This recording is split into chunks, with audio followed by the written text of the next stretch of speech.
My name is Tajrian Kashim Malhotra, founder and principal planner of Taj Raj Events.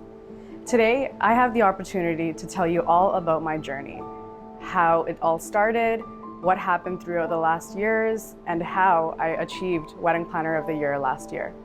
So it all started while I was in high school.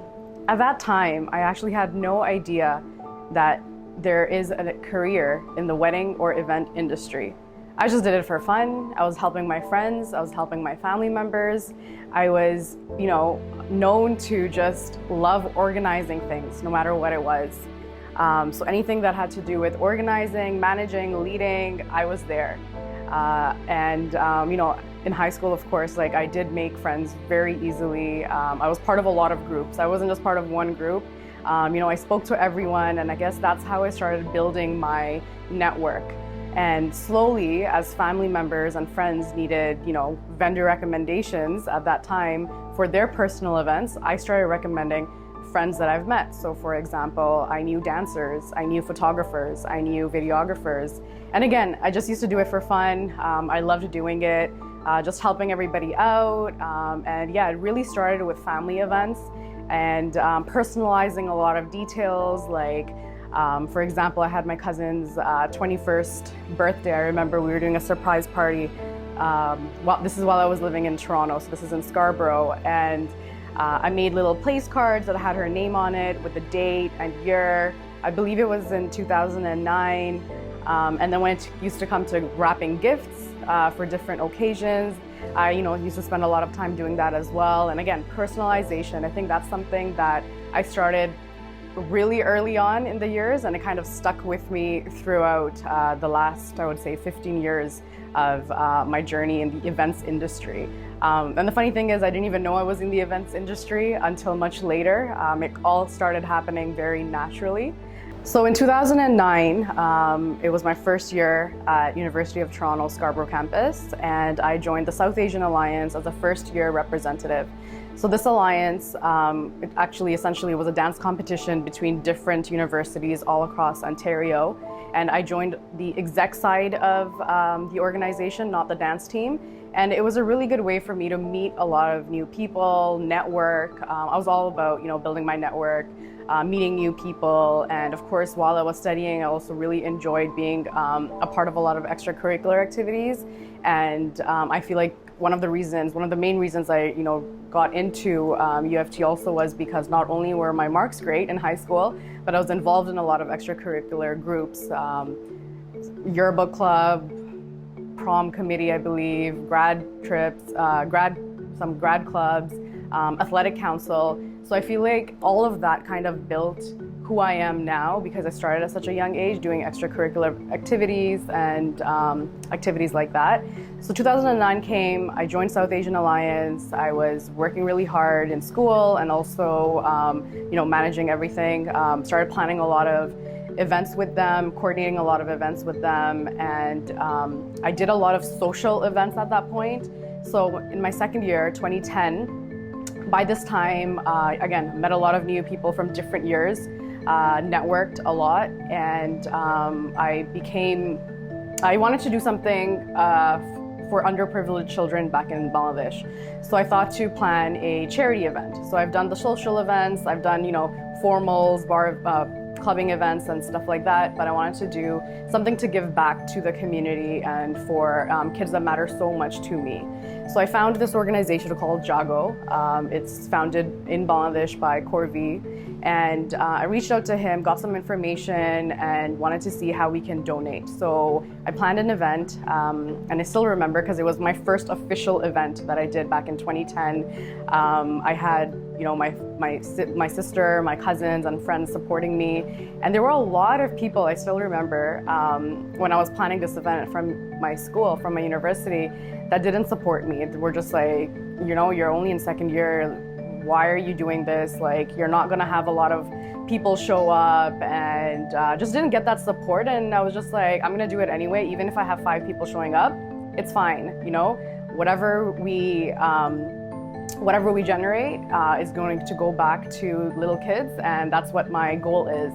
And crazy enough, by first hour, we were waiting for guests to arrive, and then at one point I turned around and it was full. There were no more seats left. There were people standing around. They all just wanted to know what the hype was about. And I had the concept again from South Asian Alliance where it was dance competitions. So I had a few different universities sign up within the BSA, so the Bengali Student Association of different universities that came that, practiced their dances within their culture. It wasn't just BSA, it was actually TSA as well. So Tamil Student Association as well as SAA. And yeah, we did a competition. It was a very friendly competition. We had a new singer, like a local singer that also came in and donated basically or sponsored her services. And yeah, it was such a great success. And I remember this very clearly because again, it was my first official event. It was a charity event. It was giving back. And I remember the look on people's faces when they were kind of like, oh wow, like she actually did it, when they thought I wouldn't be able to do it. And yeah, so from then I just continued doing what I love. So planning events, being organized, doing things for people, helping people out. I think this all branched off from helping others from my high school years, and it just continued. So around I think 2010, 2011, I can't remember the exact year, I thought to run for student council. So it was for a humanities director position. And again, I had a lot of friends that were older that were very supportive, and I'm still in touch with them now. And a lot of them actually supported me in a lot of different ways throughout the years. And he's just like, Taj, like, are you sure you want to do this? Like, this is a really, bold step and big step. You're still new in the school. And yeah, so I'm pretty sure it was second year or maybe end of first, I'm not sure. And I was just like, no, it's okay. Even if I don't win, it's all good. I just want to get my name out there and I want to just try it out, see how it goes. Maybe I can try again next year. So I printed all my posters. I did everything I needed to do within the rules and regulations. And I spent hours one evening putting up posters all over the university campus, only to find out a few hours later or the next day that someone took all of my posters down. So I didn't violate any rules or anything. Someone that I guess I was either competing with or someone that just didn't want to see me out there. I'm not sure exactly what it was. Till date, I don't know exactly what happened or how it was taken down. But, at that time it was really sad, and I was just wondering why would someone, stoop to that level to do something like that? I caused no harm to anyone. I was just doing everything like any other student that was running was doing. But yeah, it was like a lesson as well that sometimes not everyone is going to support you. So you always need to just continue doing what you want to do despite the support that you have. And I'm glad I learned that very early on in my career. Again, this is 2010 or 2011. And yeah, so I just, I didn't give up. I tried to print it again, put it up, but it was really late. It was really close to I think voting day.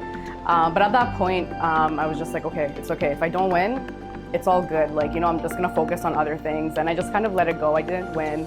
A lot of people still came and supported me. They said, Taj, good job for at least trying. And the fact that someone is going out there taking it out, that means, you are something. You do mean something and you are a threat in one way or another, or else why would someone else take your posters down?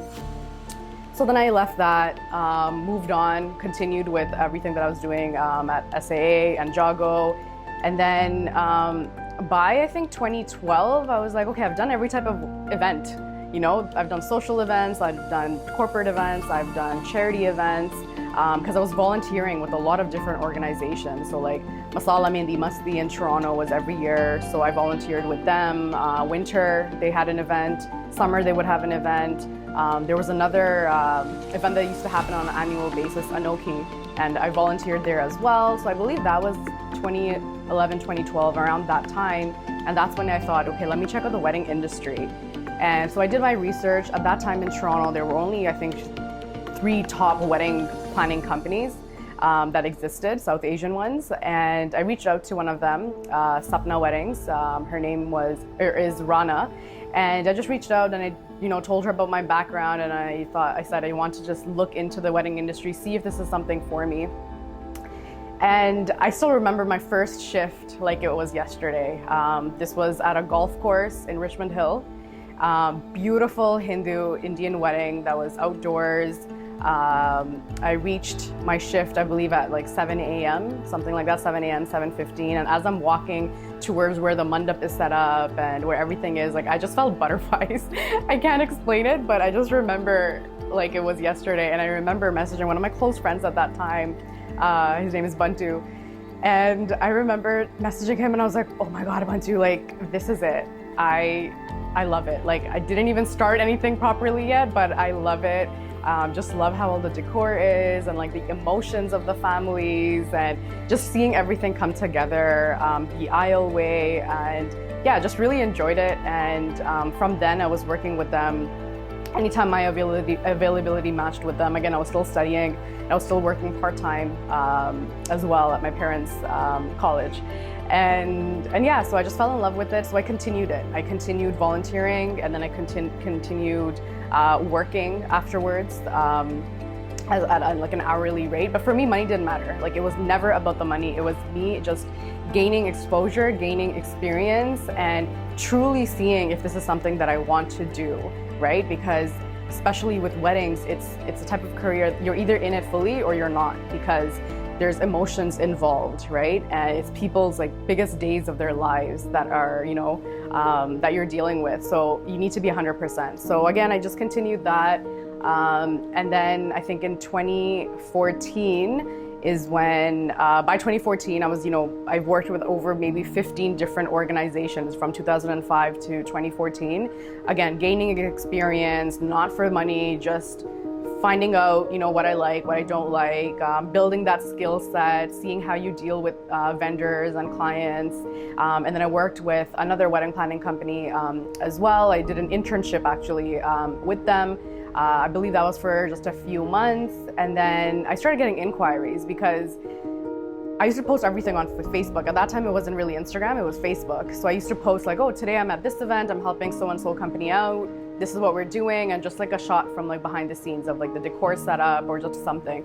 So everyone within my network, friends, families, classmates, started seeing that, you know, I'm in the events industry and I can help them out.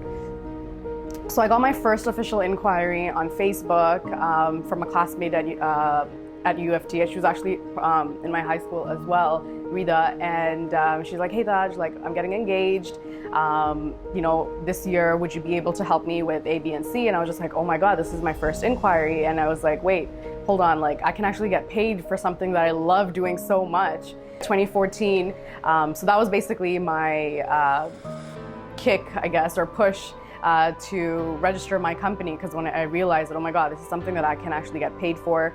People are actually seeing that I'm working in the events sector and wanted my services and wanted my help again, right? So it comes down to helping all over again.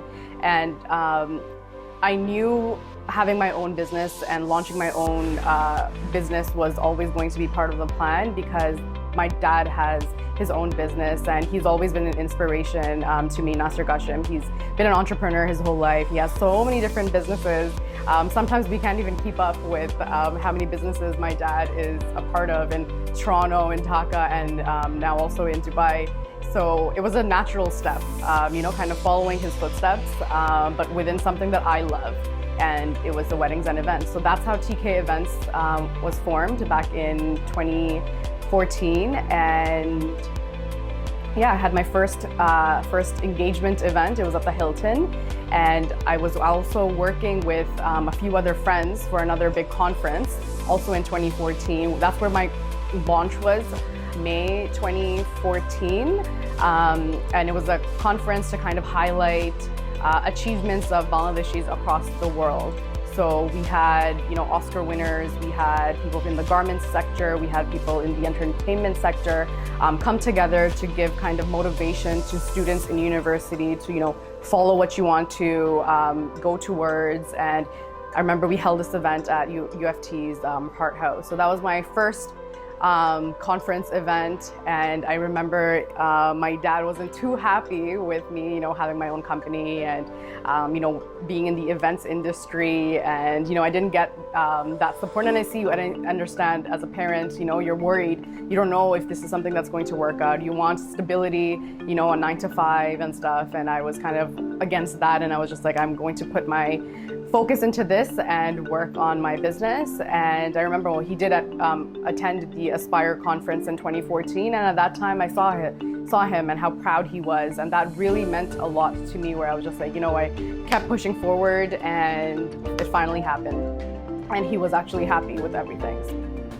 So after I launched my business, May 2014, I continued to network and volunteer. That didn't stop. I felt like being new to the industry now, professionally and officially, it's even more important now to build those connections, meet new people, understand the market, understand how the event industry works, and just meet everyone. So I continued doing that, and also started promoting TK events at that time. So at that time the name was Taj Raj Events, so under just my name. And I was part of a few different shows and events where I had my own stall, and I had experience doing that because for my parents' business, the Academy of Learning College, my parents would take me and my sister along to a lot of events to promote our services and our courses and our business to others. So I had experience doing that there. I had experience doing it also with SAA. At the South Asian Alliance, we would have our booth set up and just marketing and promoting our organization or business. So it was time to promote TK events, 2014 onwards. So I had a lot of friends in the industry, or just friends in general, that were reaching out to me saying like, hey Taj, we actually have this event coming up. Do you want to promote your business? You can have a table and da da da da. So I started off at different university events. In 2015, early 2015, I was part of my first bridal show. It was actually a Persian bridal show because 2014 December, I had my first Afghan wedding. And again, it was through referrals, right? Because I'm new to the business. So it was my classmates and friends that I have on Facebook that was referring me to their friends or their friends of friends. And you all know how word of mouth works.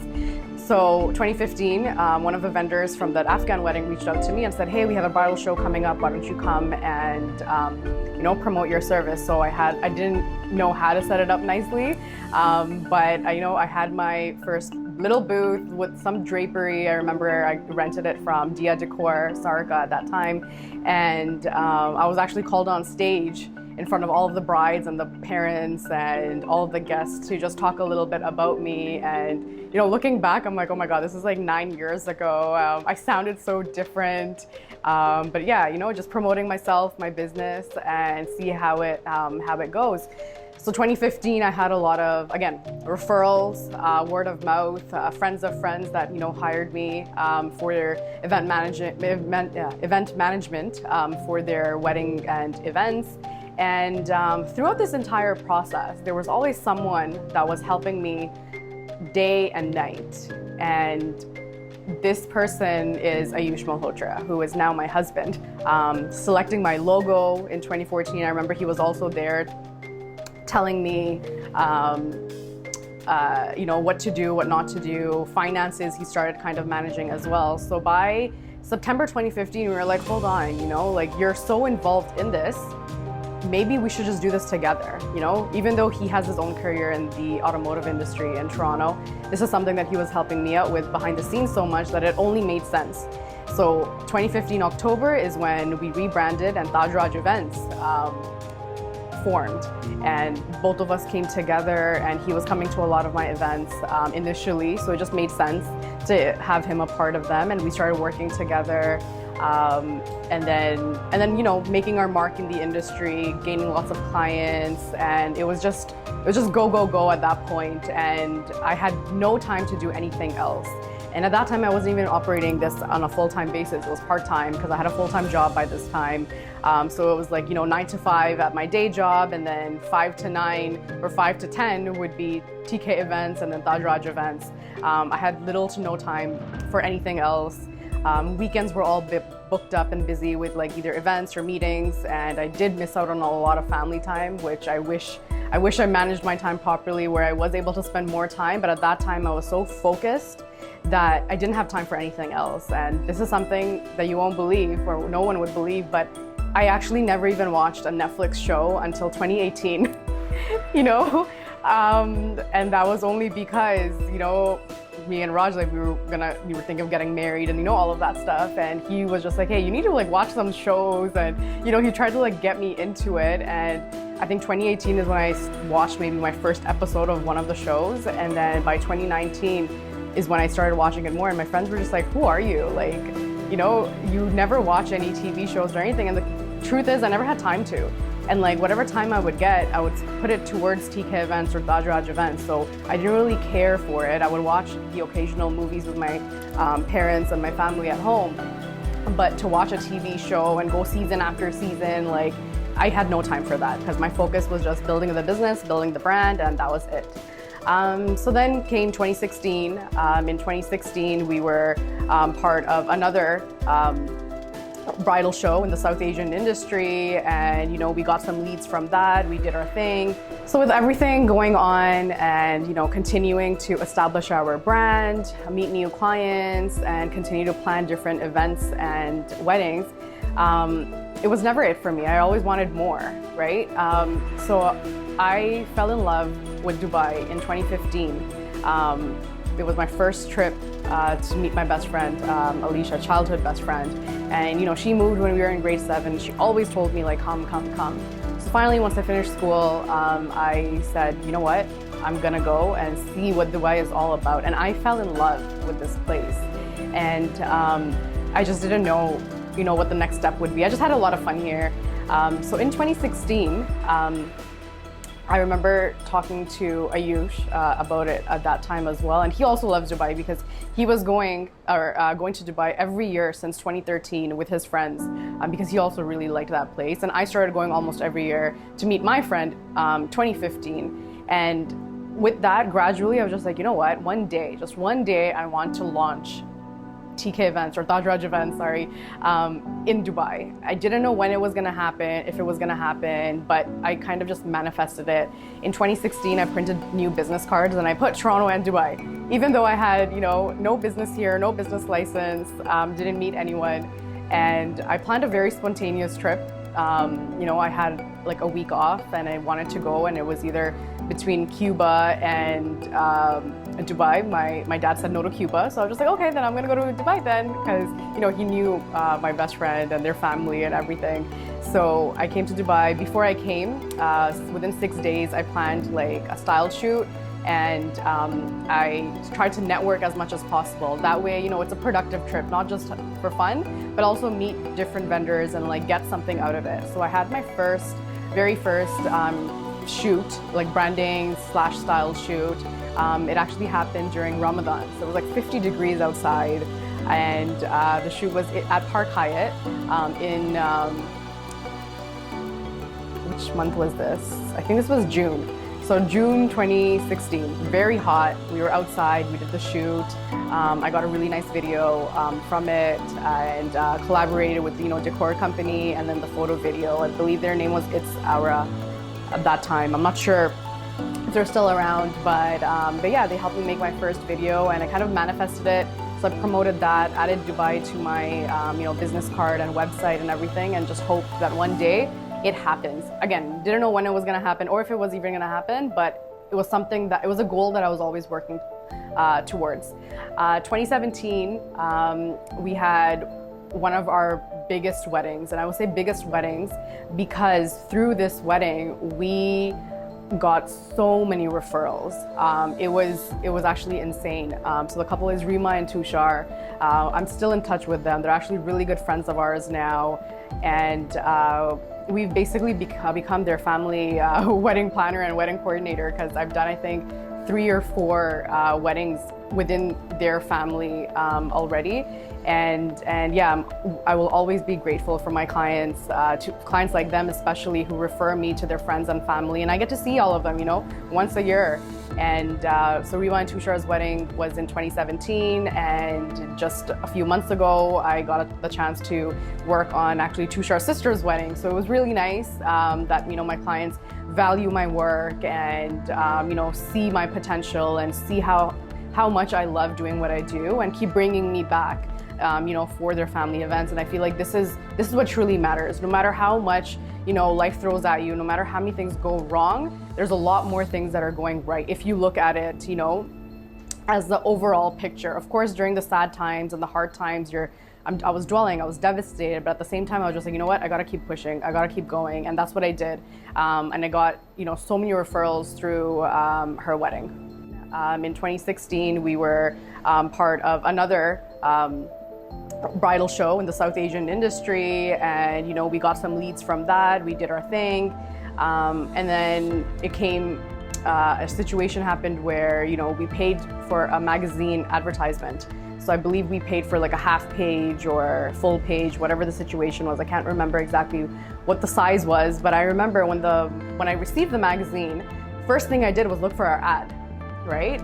And I was looking for all like the full page or the half page, and I noticed that our size was printed wrong, right? And that was a big, we were so upset. I was just like, we paid so much, to get our ad into, a leading magazine in Toronto, like a wedding planning magazine, and we paid, X amount from whatever we're making. And again, I'm doing this part-time at this point, not even full-time, but whatever I was making was going back into marketing, because to make money you need to spend money.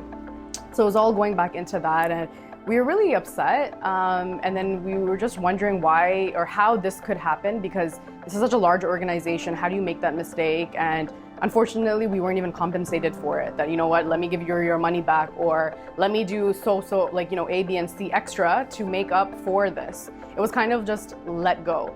And we thought, okay, fine, just another hurdle, just another obstacle. Let's just move on from it. We continued just, doing our thing and working with our clients and making sure that they're all happy. The next year, we are at the bridal show of that particular magazine again, or I think we skipped 1 year in between, something like that.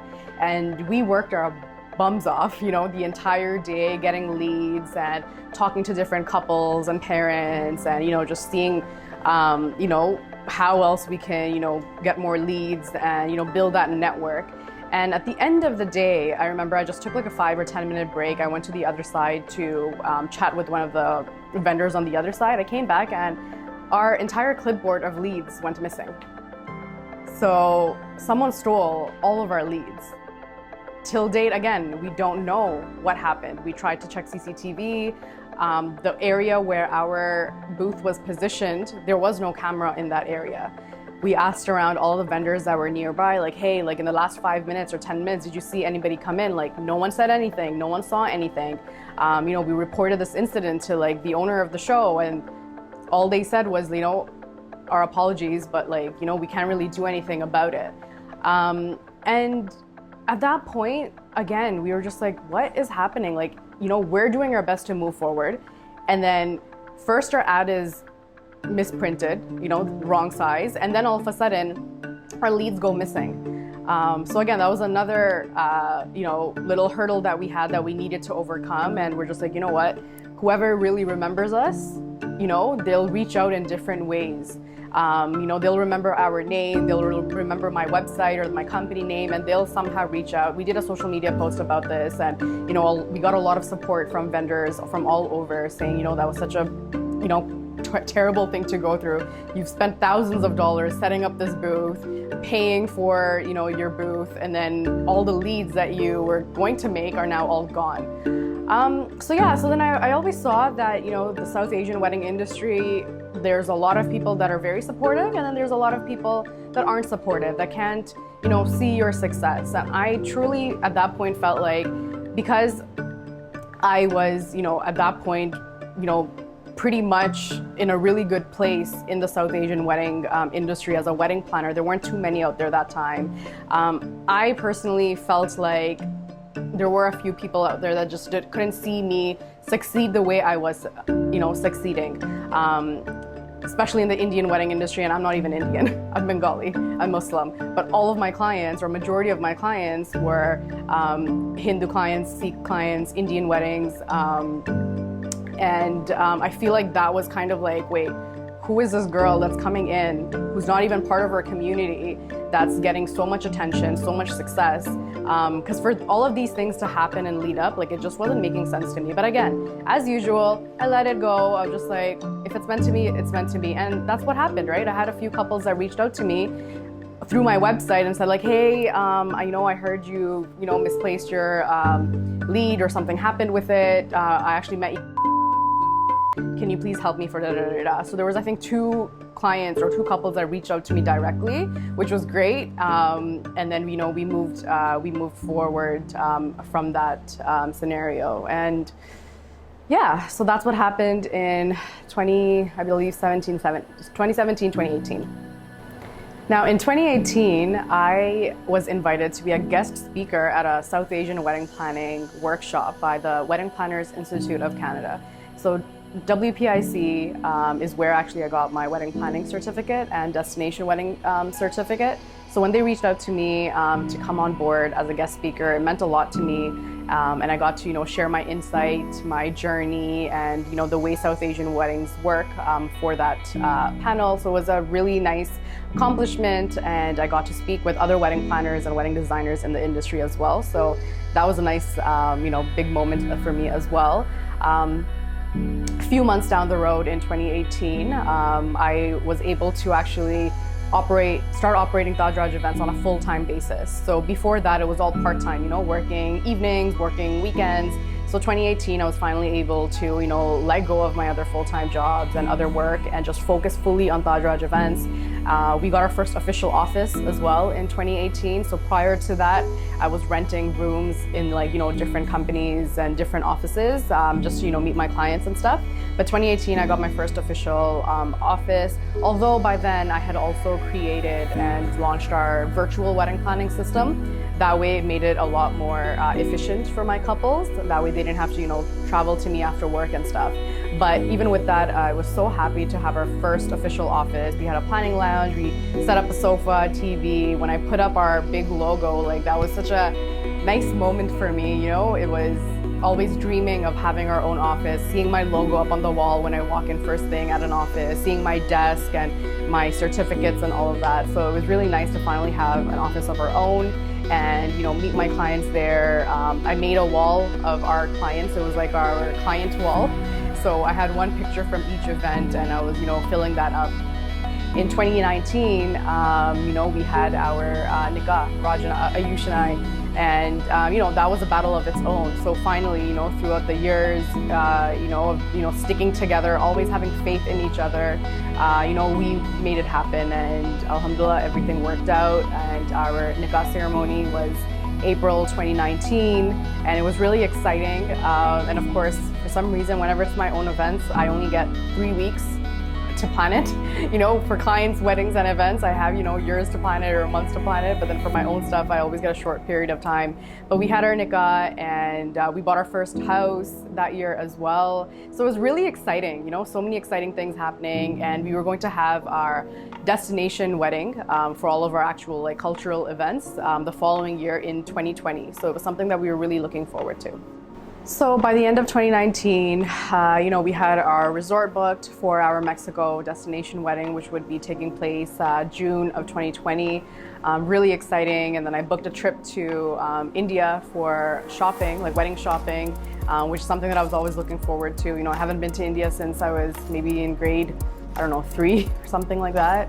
And so I was really looking forward to this trip. And before that, again, because Ayush and I both love Dubai so much, we planned a trip to Dubai first to celebrate New Year's Eve there. It was kind of like our thing, both of us used to love Dubai so much, and it only made sense for us to, go to Dubai, celebrate New Year's, and then, continue our wedding planning and everything. And then COVID happened. And that's when everything changed, personally, professionally, and in every way possible. And sometimes when I think about COVID, I was just like, you know what? I'm actually thankful for COVID because of all the things that happened and the lessons that we learned from COVID. But our COVID story is a little bit different. So, of course, as a wedding planner, I quickly jumped on calls with all of my clients to see what was happening. Everyone was new to this, cancellations of events, restrictions, limitations, quarantine, masks, sanitizer. All these terms were like part of our everyday lives. And some people also had fun with it because we were able to stay home, not go into work, start baking, start dancing, start singing, and focusing on so many other hobbies that were kind of on hold for so many years. But during that time, there were so many things running on my mind. I'm a wedding planner. I have 15 brides who are also getting married, and now their wedding plans have been affected. So we need to see what's happening with that. And then B, I'm a bride myself, right? I have my wedding that I have been looking forward to. And again, as I mentioned, our nikah was planned very quickly. It was supposed to be an engagement event, and it was planned in like 3 weeks, and it was a small event that we put together. And again, being in the industry, it was really easy to put together an event very quickly. But our wedding dreams and certain things that we wanted to do and incorporate were all saved for this destination wedding that was going to happen in June of 2020. And when we got the news of COVID and all the situations and updates from the government and all the restrictions and closures, it was like panic mode, right? First we're like, okay, we won't take any steps yet. It's in June, we're only in March right now. We don't know what's gonna happen. Maybe it'll all be fixed by then. Because at that time we had no idea, it's a new situation for every single one of us.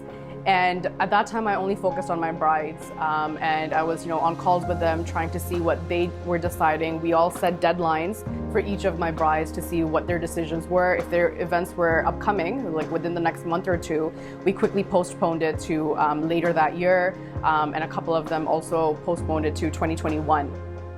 So I was working with those clients, and then I was just like, you know what, all about helping, right? I started helping couples from all over the world, actually, because I started this thing called Complimentary COVID Consultation. And it was a virtual consultation with me, get on for 1 hour and just understand where you are in your wedding planning progress and how to navigate this entire situation. Like, how do we postpone? How do we look for different venues or different vendors, and just finding a new date? Because of course, everyone was in panic mode. So it was also kind of like a therapy session for the brides, trying to calm them down, saying, things are going to work out, and help them figure out what the next best step would be. So I had a whole presentation for them. Slide by slide, I would go through explaining what their first step, second step, and third step would be to navigate the entire situation. And as I was doing that, my family and friends were just like, what are you doing? You have your own wedding to worry about.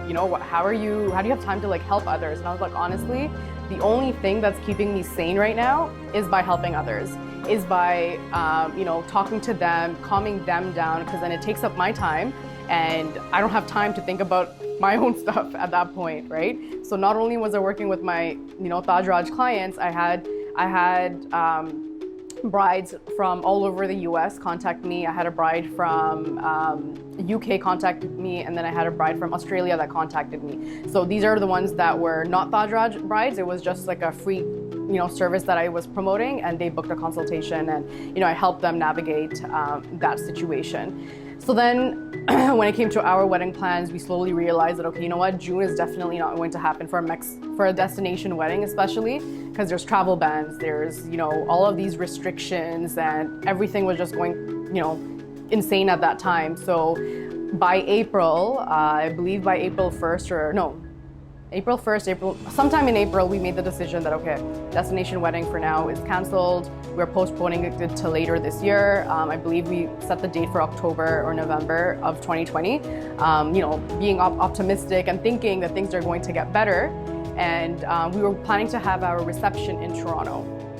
So after Mexico wedding, we were going to come back to Toronto and have like a big reception with all of our friends and family. So we postponed that event to November 2020, you know, just to give everybody enough time to see what's happening and, you know, see what we need to do next.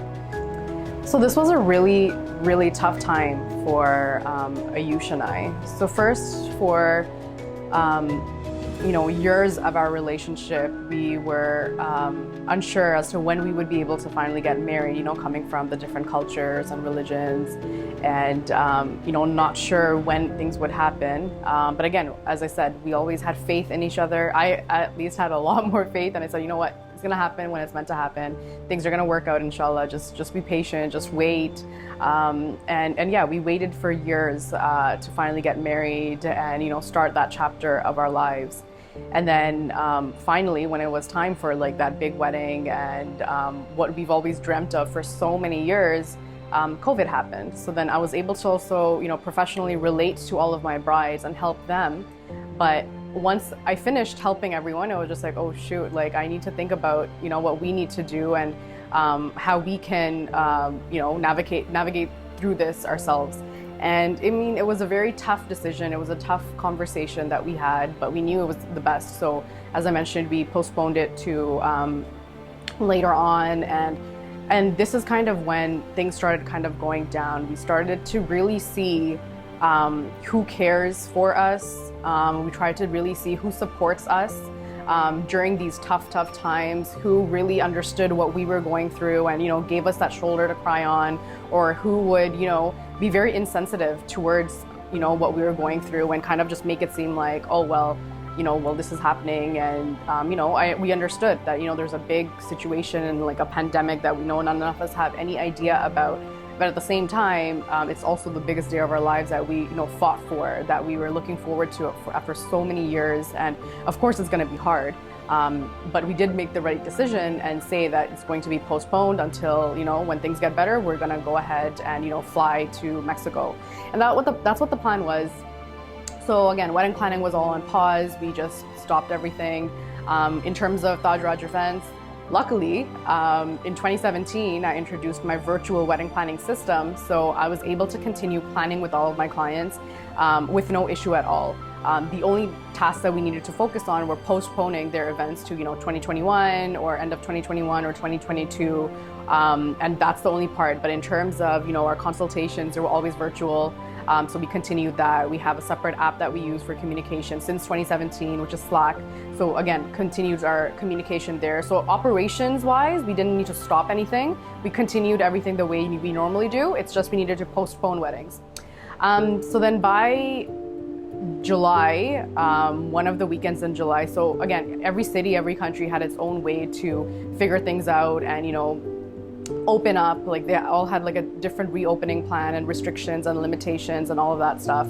And we were following the Ministry of Health in Ontario very, very closely. Like any updates we got is what we went ahead and, you know, acted towards and acted with. And in July, so it was like mid-July, not even mid-July, I believe it was like end of July, I think after July 22nd, when we were, I think, in stage 3 of the reopening plan in Ontario, and some of the restrictions were being lifted. And then they said we were finally allowed to do small intimate weddings and intimate events. And if you do an outdoor event or outdoor ceremony, you can have up to 100 guests. And, you know, you need to remind everyone to practice social distancing, have sanitizers, and, you know, have those signs so that everyone can follow to the best of their ability. So at that time we thought, okay, you know what? We bought our house. We moved into our house earlier that year, like in May, because we were like, initially we were supposed to move in June after the wedding, but, you know, we're already paying a mortgage. You know, we need to, you know, get things going. Let's just move in instead of leaving that house empty. So we moved into our first home, which was also very exciting, something that, you know, also helped us, you know, stay sane through the entire COVID journey, because we were heavily involved in, you know, furnishing our home and, you know, decorating it and everything. And then, yeah, so once we got the updated plans, we had a quick chat. We thought, you know what, why don't we just scrap Mexico? Like, we don't know if by October things are gonna get better, who's actually going to fly there, what this travel situation is going to be. Ontario is now opening up. They are allowing weddings and events or ceremonies for 100 people. So why don't we go ahead and just do something very intimate with the guests that were planning to come to Mexico, right? Because we already had an idea of who was going to be there. So let's just plan it with our close family members and friends, who we of course consider family, and just do it in Toronto, and we'll do everything within the restrictions and the guidelines. So then we spoke to our parents about it, and they're just like, yeah, you know what, guys, like that's a great decision. Let's do our best to make it as safe as possible. So me as a planner, of course, I took lead of all the logistics, all of the planning. With the South Asian weddings, everyone knows that we have multiple events. So we also had multiple events, but we made sure to keep everything within the guidelines of Ministry of Health. So keeping events outdoors are more safe. That way, even if someone does have COVID, you have a less chance of contracting it. Practice social distancing. So we had signs for social distancing everywhere. We had masks provided. We had sanitizer stations for each of our events, or our Sangeet, our Haldi, the Mehndi, and then of course the wedding. And we did our best, our level best, to do everything within our control. Our families, I planned again everything in 3 weeks, because end of July is when we decided that we'll move forward with doing something intimate in Toronto. And our dates were first week of September. So I had to have everything planned in 2 to 3 weeks, so that the last week was mainly just, focusing on gift wrapping, dance practices, and all of that stuff. So I reached out to, my friends in the industry and, booked our vendors accordingly, spoke to my wedding vendors, and just rescheduled everything according to our new set of dates. And everyone was on board. Everyone was really excited. Of course, there was a handful of, people around us that, weren't too supportive, and was, to be honest, a buzzkill during every step of the way. And again, as I mentioned, we really saw who truly cares about us and supports us during this entire situation. So in one way, it was good. That way, we know where we stand in people's lives. So in that aspect, it was great. And so then we went on. Our wedding finally came. We were so happy. Everyone was so excited. We planned everything to the T in terms of, following the guidelines. And sadly enough, my sister tested positive for COVID right after the wedding. And it's so crazy that, when I look back at our wedding, instead of feeling moments of happiness and excitement, I'm just reminded of all the anxiety that I went through after we got the news of my sister testing positive, because again, we did everything in our control to, be as safe as possible. And unfortunately, it's not in anyone's control. If someone tests positive, someone tests positive. And what happened was, the news of her testing positive was after the wedding. She tested positive. She got her result after the wedding. Now, what happened was, there was miscommunication and misunderstanding, or whatever the situation was. This was a great chance for everyone that, throughout my years of my career, to really, really, really point fingers at me and just ruin me personally and professionally. And I feel like they all got this opportunity to just be like, great, we have another chance, bring her down. So much has already happened in high school, university, wedding shows, and all of that stuff. And this time specifically really, really broke me and my husband, because of the way we were treated by people. It was, and I think the worst part is, everyone that was part of our wedding guest count was all family, right? We're doing an intimate wedding, which means if you're invited, you are considered family. Whether we're blood or not, you're family to us. And the way, people didn't even give us time to think and reflect on what we need to do next, how we should contact everyone to inform them of everything, what needs to happen. Before we can do that, somehow the information spread like wildfire.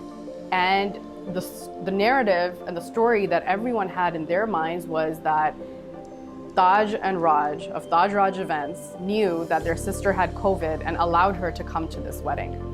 So that was, the story that was going around, and that was a rumor that was spreading, when that was not true at all. The truth is, we did do a COVID test, prior to the wedding, 2 days before, just because we were just feeling really anxious, because again, with COVID and everything, there was a lot of anxiety everywhere. We had events and we're like, oh my God. And my husband even said, he's just like, listen, if any of our test results come out positive, then, we need to cancel the wedding. And, we were on board with that. It was hard, but we're like, you know what, if that is the case, then that's the situation that we need to think about afterwards. And when we were leaving the clinic, they handed a pamphlet to us, which I have a photo of till this date. And we asked them hey, do we need to self-isolate? What are the rules now? Because this is in September. And they mentioned that if you need to isolate if you have symptoms, but if you don't have symptoms, you don't need to isolate. And that's exactly what it says on the pamphlet. And that's what we followed, because that's where we got our tests done at the clinic, and that's what we were being told. So we were just following what the hospital said. Now everyone went after us, because if you guys did a test, you all should have isolated until you guys got the results. So that's what caused a lot of issues and conflicts, because no one was believing what we were told. And everyone was under the impression that my sister tested positive before the wedding, but because it's my sister, we allowed her to come to this wedding. But that was not true at all. If we knew she was COVID positive, why would we intentionally bring her around? She didn't have symptoms. The clinic or the hospital at that time said, no symptoms, no need to isolate. The results didn't come until through the document, actually. It was, I think, on the 14th, but the phone call was received on September 13th, because they said, they're like, if you test positive, your parents or you will receive a phone call, and then your online documentation will also be updated. Our wedding was September 11th, okay? September 11th was the wedding date. Till this day, no, we didn't get the results or anything. And they, again, mentioned, if you don't have any symptoms, no worries, you can go, you don't have to self-isolate. So we, followed that rule and went on with the day. We all had fun, went to the wedding, came home, crashed. And then we got this news, shortly after. And this is where things, took such a negative turn. Phone was going off, texts, WhatsApp messages, calls. Me and my husband, me and Ayush, we were both receiving so many messages, so many calls, so much hate, so much anger. And we get it, it's a pandemic. Nobody is, prepared for a situation like this, but neither are we. It's our first time going through the situation as well.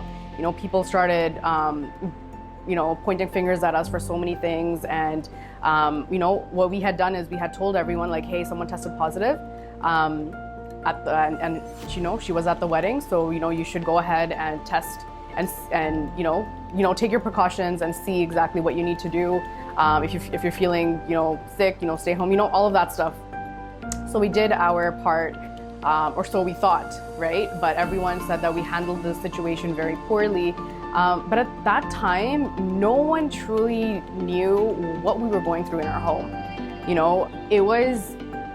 It was, of course, a lot of anxiousness, a lot of anxiety. I quickly slipped into depression, and something that I never really shared with people, but I was broken, because not only does that tarnish, our wedding day, everyone is affiliating our wedding with COVID and, an outbreak when there was no outbreak.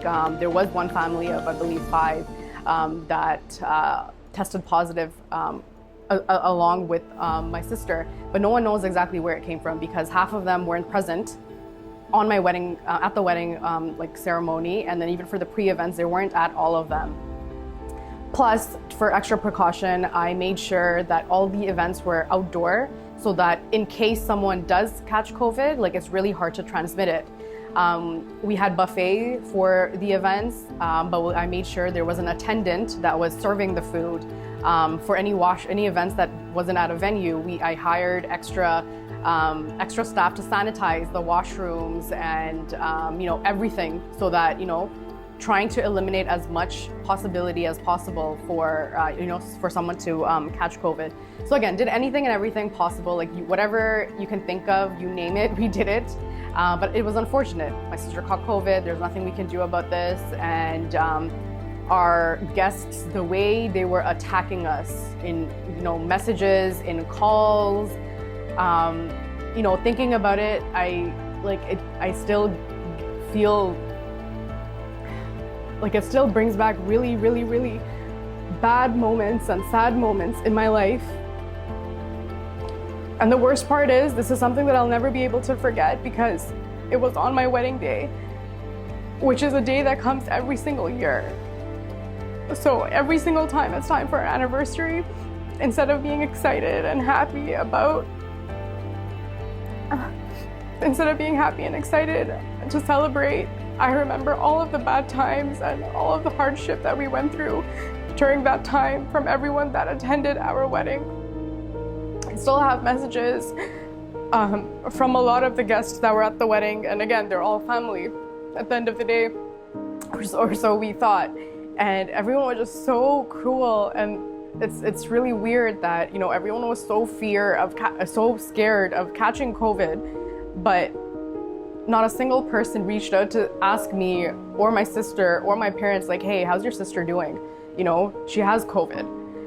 So that was like another big eye opener for me, because I'm just like, wow, like there's all these people that are so scared of catching COVID, and what's gonna happen to them, but they know this person who has COVID, and not a single person reached out to be like, hey, Taj, how's your sister doing? Or hey, Ayush, how's your sister-in-law doing? Or calling my parents. Instead, we were getting calls like, how the F can you guys do this? You guys are so selfish. You guys are disgusting. You guys are this. You guys are that. It was just one after the other. And it was a breaking point in our lives. And every single morning I remember waking up, or like Ayush would wake me up. He would come on the side of my bed and be like, to tell you something, and then it would be one bad news after another. One of the days we got a news that, again, family member, actually this person wasn't even present at the wedding, but family members of this individual were present at the wedding. So all of them collectively, something that I truly believe, collectively they decided to make a social media post about Taj Raj Events, and how we're unprofessional, how we're disgusting. I wish I still had that post. I really tried to look for that screenshot, but I couldn't find it. It was a photo of me that was all over social media that said Taj Raj Events didn't create a safe environment for their guests at their wedding, and it was just a lot happening on that one picture. There was a lot of different things written about me, about my business, and about Raj. And you all know how social media works. That story was up for maybe 3 hours, but in those 3 hours, it went all over. Families, friends, coworkers, colleagues, all over the wedding industry. The screenshot with my face, my name, and my brand went all over the place. And that broke me even more, because I was like, I worked so hard for so many years.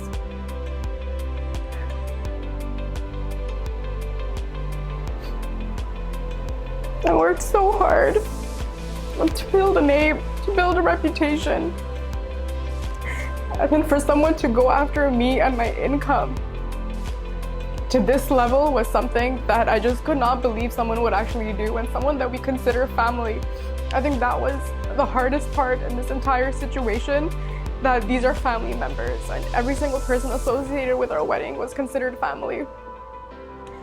And to see that, I think that was when I was just like, despite of everything that has happened in the last, 10, 15 years, with my poster being taken down, with our ads, not being printed properly, our leads being stolen, people not believing in me, people in the industry treating me differently simply because I'm not Indian, I'm not Punjabi, or I'm not, from their community. This impacted me to a whole different level. And till date, it's really hard to forget it. And of course, we should always forgive people. Forgiving is really easy, It takes time, but yes, we can forgive. But certain things you can never forget, and this is something that I don't think I'll ever be able to forget, especially because it's associated with my wedding anniversary. So anytime September 11th comes around, I get that sense of anxiety again. And so we're going through all of that. And I was just thinking, Taj Raj Events is TK Events, my first baby, and I worked so hard, and for someone to just think to do that and purposely and intentionally harm me, my business, my income. The previous year I bought a house with my husband, with my income from Taj Raj Events, just to put things into perspective. I pay my mortgage with this. This is our bread and butter, and all of our bills are paid through Taj Raj Events income, and for someone to come and do that was just unbelievable till this date. It happened 4 years ago, but I still feel the pain as if it just happened yesterday. And no matter how much everyone says, move on and, don't think about it, it's really not that easy, because until you're put in that situation, you will never know what Raj and I had to go through every single day. During that time, it was devastating. I wasn't eating, I wasn't sleeping, I had no energy to do anything for months. It took a very long time to, even try to be a little normal. And yeah, with social media, as soon as a post goes up, everyone sees it. I had people from Florida messaging me, asking like, hey, like, what's the situation? And in this entire situation, I think I had maybe 2 or 3 people that actually, truly reached out to say, hey, what actually happened? Or Taj, like, what's going on? Instead of just believing what was being, fed by so many other people, they really wanted to know what was happening. For one of them, she's one of the wedding planners in the South Asian industry, who actually asked me to work for her at one point in my early years. Richa from Aurora Events, she reached out, and I was so happy to see that someone actually from the industry cared enough to reach out to me and ask how I'm doing. But at that time, I was in such a low point of life that I had no energy to talk to anybody. I had no energy to explain anything or, give any details of anything. And I don't think I ever got a chance to respond to it properly and explain my side of what actually happened and not to believe what was going on. There was another person that also tested positive shortly after the wedding, and this individual was barely even at the wedding, to be honest. And again, it's really easy to blame, right? You have a situation right now, so if anyone tests positive, it's like, oh, Taj's wedding, the Taj Raj wedding. It was a very easy target for a lot of people. They didn't want to, admit, other places that they've gone to or were part of that where others also tested positive, but it was just like, no, we're just gonna stick to Taj Raj wedding. It's the easiest way out, and that's exactly what everyone did. Out of the 100 people guest count, I think maybe 10 people were actually supportive, or maybe 20 people were actually supportive and really stood by us through those difficult times. And for me, it was, on one hand it was our wedding, and then on one hand it was Taj Raj Events. And I was in such a low point in life during that time that, I would never wish someone would go through that, and I truly felt like I would never be able to come out of it. And I actually have a few messages that I actually want to read and share that I came across, so to show the different types of messages that we were receiving, and also some of the love and the support that we were also getting through that devastating time. So now I'm just going to share a couple of things. So this is the discharge instruction after the COVID testing that we received at the clinic after the test. So it says, you have been tested for COVID-19. If you have symptoms in bold and underlined, you are required to self-isolate until your tests come back. If you do not have symptoms, self-isolation is not required. Please be accessible by phone, as public health may need to contact you very quickly to communicate a result and/or collect more information. So again, no calls from public health and no symptoms, so self-isolation was not required. So that's one. And so this situation really affected me personally and professionally. The damage that this has done, mentally, physically, and emotionally is something that's, very, very tough to deal with, especially at that time. Of course, throughout the years, we've healed in a lot of other ways, but there's some things that will, of course, be forgiven, but never forgotten. During that time, I remember one of the messages I remember in our WhatsApp family group, my mom sent a message saying, strange that after having so much fun, we are living as criminals. And that's exactly what it felt like. We felt like we were in jail at home, and people were just throwing, rocks at us. And, my parents are getting calls, I'm getting calls, my husband is getting calls and messages. And that's exactly how it was. We literally felt like criminals in our own homes. And then another guest at our a wedding. Bottom line is, Taj, everyone made a conscious decision during a pandemic to go to a wedding. We all had a choice. It's what I've said to everyone. Don't take it personally. I know you're catching heat. People are emotional. Stay positive. You just gotta hold out 3 weeks. All of this will blow over. So there, on the other side, we had, supportive individuals like this that were saying, like, everyone had a decision. Everyone was able to make their own decision to attend the wedding.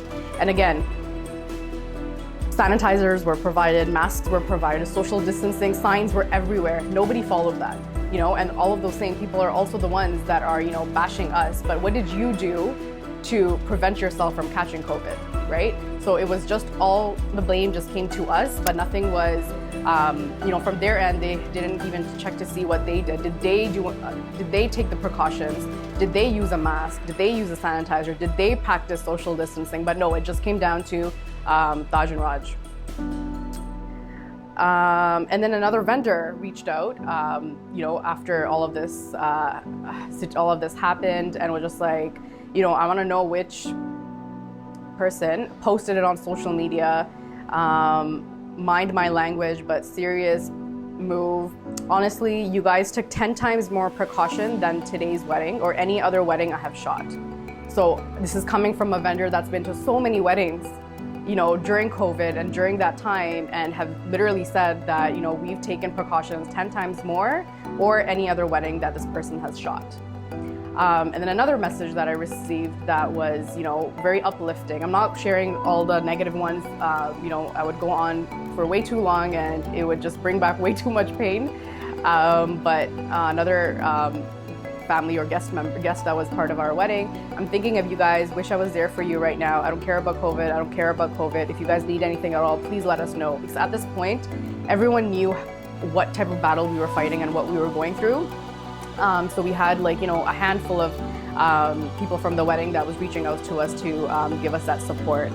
And sadly, it got to a point where I had to actually send my sister's COVID results to people to show them that we did not have this result or this document before the wedding, because the result states the day of the test, and then it also states the day that the result was received. So I had to actually send this out to a few people just to get them to understand what actually happened. And I think that's just crazy that no one would believe us. And we had to go to the point where take a screenshot of my sister's COVID test and, have it sent out to people. So one thing in summary in this entire situation is one quote that really stood by me is, difficult times break our hearts, but they fix our vision. So I think this is something that, we learned in this entire situation, because, we went through so much and we really and truly saw who's there for us, and who's really, supportive of us and helping, or who was actually there when we needed a shoulder to cry on. It was a really, tough time, and, we're still, we still think of those times, and now we look back and, we have healed a lot, of course. But of course, when I deeply think about what actually happened and remember certain things, it's really hard. Till date, I can't even watch my wedding video because it makes me so emotional, not about the wedding, but what happened 2 days after the wedding or 3 days after the wedding or a week after the wedding, because it just brings back all of those bad memories. So yeah, that's that story.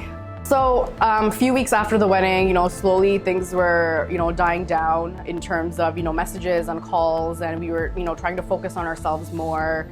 I started seeking therapy at one point as well, because I was in such a bad state. I wasn't able to do anything, like simple tasks like, doing the laundry, washing dishes, and, all of that stuff. So I started seeking therapy, and then I also started, focusing on different things, catching, reading a book, waking up early, working out. Like Raj and I, we were trying to do different things to kind of think about other things and start our healing journey. 2021 came, and in January of 2021, we found that we were expecting. So we were really excited, we were happy, but at the same time, we weren't getting too excited because, anytime we're too excited about something, something bad follows. And we had gone through that just a few months prior to. So, we were keeping hush-hush.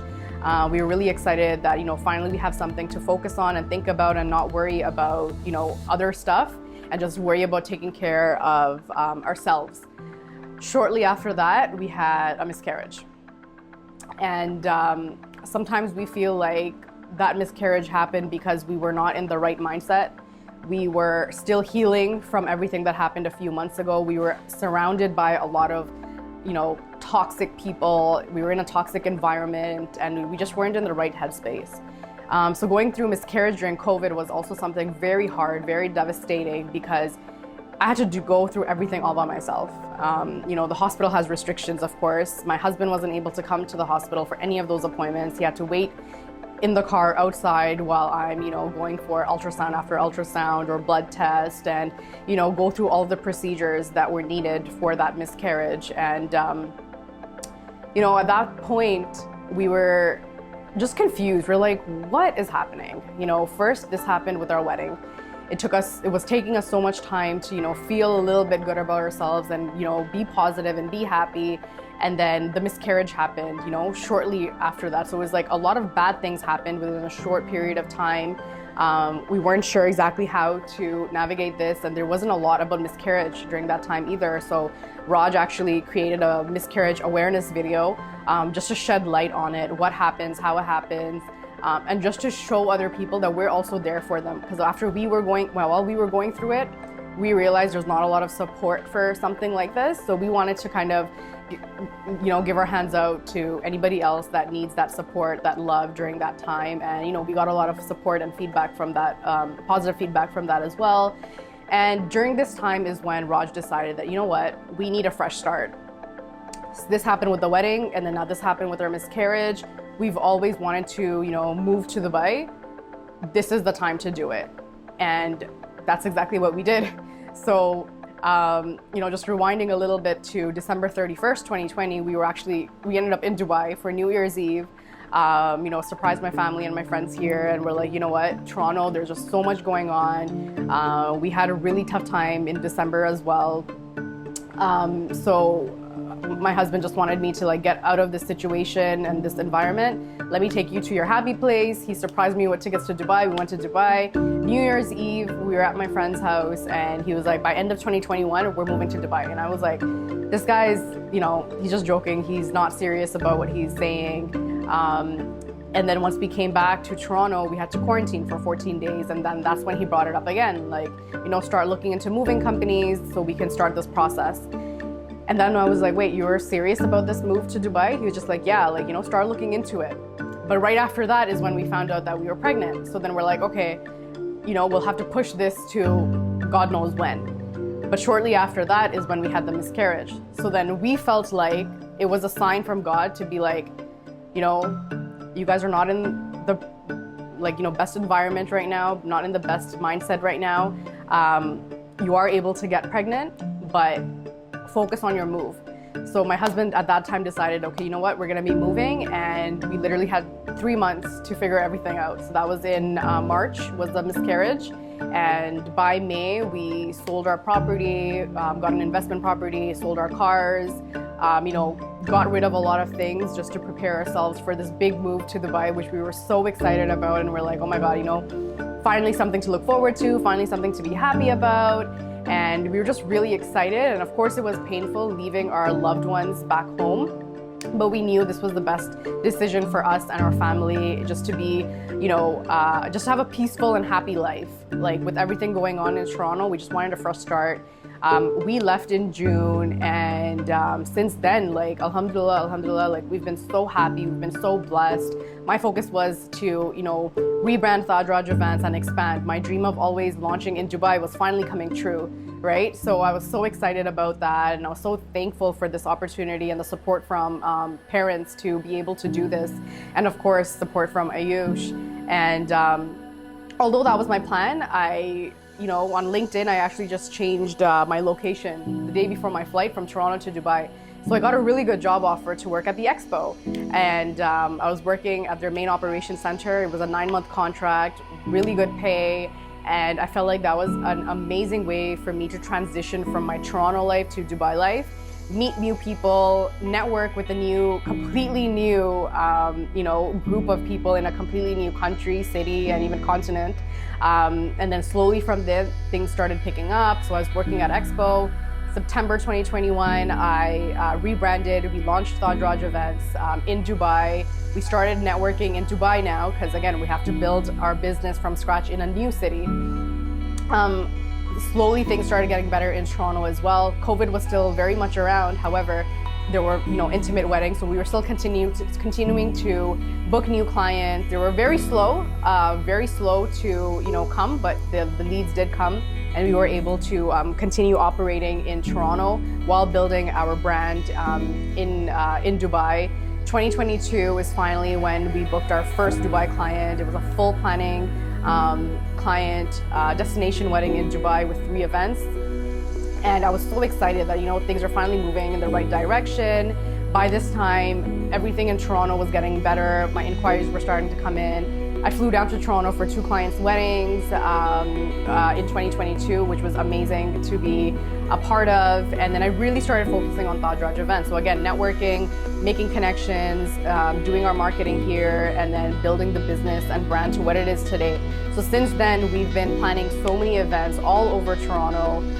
Even Niagara Falls, we had a wedding after. Dubai, we had our first wedding in 2023. And then end of 2022, we found out we were pregnant again. And so again, we were like, okay, now we need to slow down a little bit with Taj Raj Events, but I already had clients booked. So I worked my butt off until the very last day before, we were blessed with Kabir in our lives. And I worked all the way up until August 7th. Finished everything off for all of my clients in Toronto, all of my clients in Dubai. I gave them a maternity leave plan. That way they had things to work on while I was away for my very short maternity leave, which only lasted about 5 weeks because I had to go back to work and, give my love and attention and time to my clients as their weddings were coming up. So after that, my first wedding, my first meeting after giving birth or having Kabir was 5 weeks after. So I went back to work within 5 weeks. I was back into action. When Kabir was 2 months, we flew down to Toronto for a client's wedding. Again, it was a full planning client. They had, I believe, 4 events with us. So I had a 4-day trip to Toronto with Kabir, 2 months postpartum at that point. Back in my groove, moving tables, working with the vendors, working with the clients, and it was just amazing to be able to now be a mom, manage my business, manage motherhood, manage a baby, and then also travel from Toronto to Dubai for client weddings. So yeah, it's been a crazy journey. And then we finally had our first Dubai wedding in 2023 of November, which we got amazing reviews from. Again, we're still in touch with the family members there as well. And it was overall such an amazing experience. Until date, I'm producing and planning weddings and events in Toronto, Dubai, and we actually had our first wedding in Atlanta last month. It was our first US wedding, which was very exciting. We did 6 events for them. So yeah, despite everything happening, despite all of the challenges, we were able to keep pushing forward, keep moving forward, never giving up, and just truly believing in ourselves and having faith in ourselves. And no matter what comes in life, you just need to stick to your gut, believe in yourself, and move forward. And then in 2024, so exactly 10 years after my official launch of TK Events, I won Wedding Planner of the Year by the WPIC, so the Wedding Planners Institute of Canada, which truly showed how your hard work will always be recognized by those that truly matter.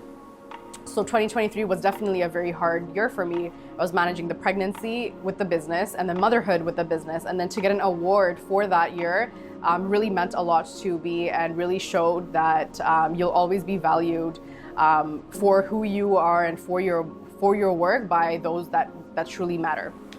I just wanted to share a couple of tips or advice or quotes, however you'd like to take it. So number one would be always reach out to learn about both sides of a story before judging and making any kind of decision that can affect someone mentally, emotionally, and financially. There is no need to make everything into a competition. Instead of being envious of someone's success and achievements, be inspired to do something that will benefit you, help you achieve your goals, and become a better version of yourself. And number three, be careful about judging someone's choices when you don't know their options and their challenges. And to end off, I'd like to say that the only validation you need is internal. Always believe in yourself, always have faith in yourself, and you'll always be able to achieve all of your goals.